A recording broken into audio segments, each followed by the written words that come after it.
Programme में रेला बरेला होगा और इकलौता मन बलबेला होगा। हाँ बाबा विषय टिकट बड़ी महंगा काची के फिल्म के कौना फिल्म के बाबू अभी आवे वाला बा। अच्छा उसका नाम रंगदे बसंती। अच्छा कि टिकट बड़ी महंगा ऑनलाइन बुकिंग सुनी के दिमाग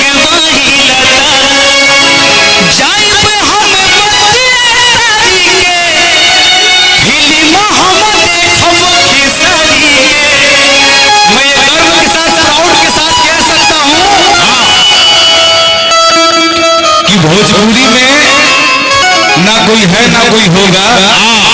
अब इतना में समझ लीजिए क्या है कि बड़ी विवाद तुरंत हो जाता है, समझ लिए ना बेटा खोल के बोलो खोल के। इनाम से भैया बहुत 100 मिलियन मेरा आया है, सब आशीर्वाद है आप लोग का। और ये वीडियो बनाई हो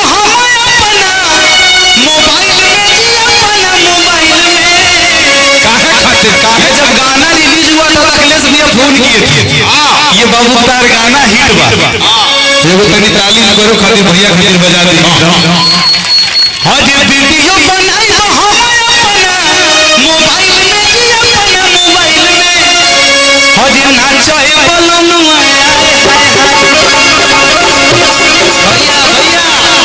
कहो ये कौ गाना हिट भइल बा। हां ये लालू जैसन नेता केहू हां ये भारी ना होई हां ये अलुआ से बढ़ के कवनो तरकारी ना होई कि कमल कितनो केहू हिलाई बाकी खेसारी ना होई। बस बाबू एक लाइन हमरो सुनो।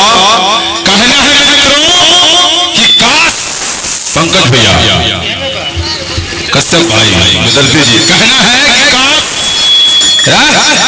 काश मेरे बिस्तर पे बाल होते तो आज हम भी खेसारी लाल होते, जैसे हम दोनों लोग एक क्लास में पढ़े।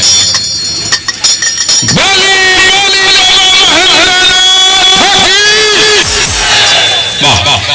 बोली का था क्या पे इतना आवाज है सनसना के सब सॉरी काशीज का आशीर्वाद है।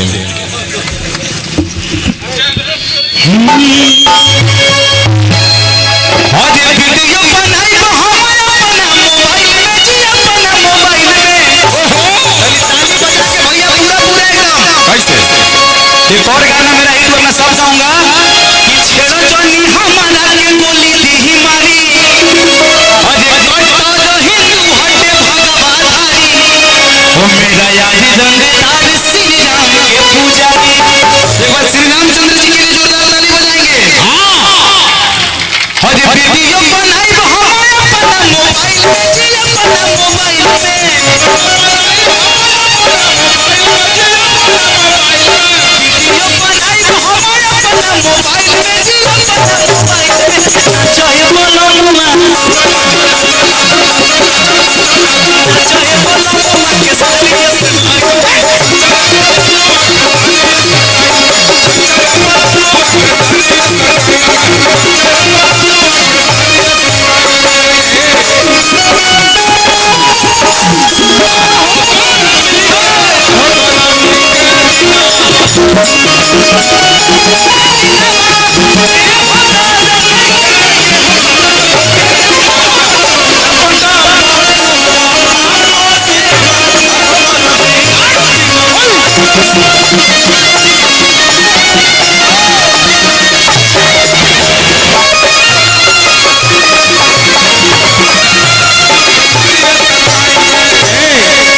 साथ हम लोग ट्रेन था देखो टिकट बड़ी महंगा मिला बोलिए सुन के दिमाग बहिरा टिकट बड़ी महंगा मिला सुन के दिमाग बहिरा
कहतिया कैसे कैसे बाबूजी खिसी गई है बहुत खिसी गई है जेठ करी गई है रनिया बाबूजी खिसी गई है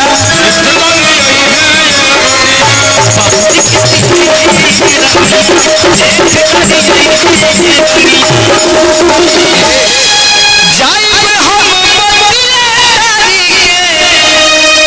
फिल्म हम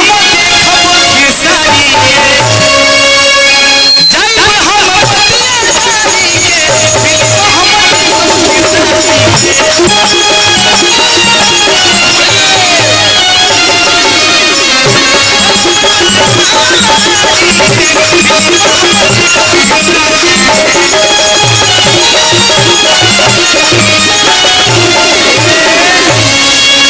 एगो गाना हमार बड़ा हिट भइल रहे सारे गामा से कौन गाना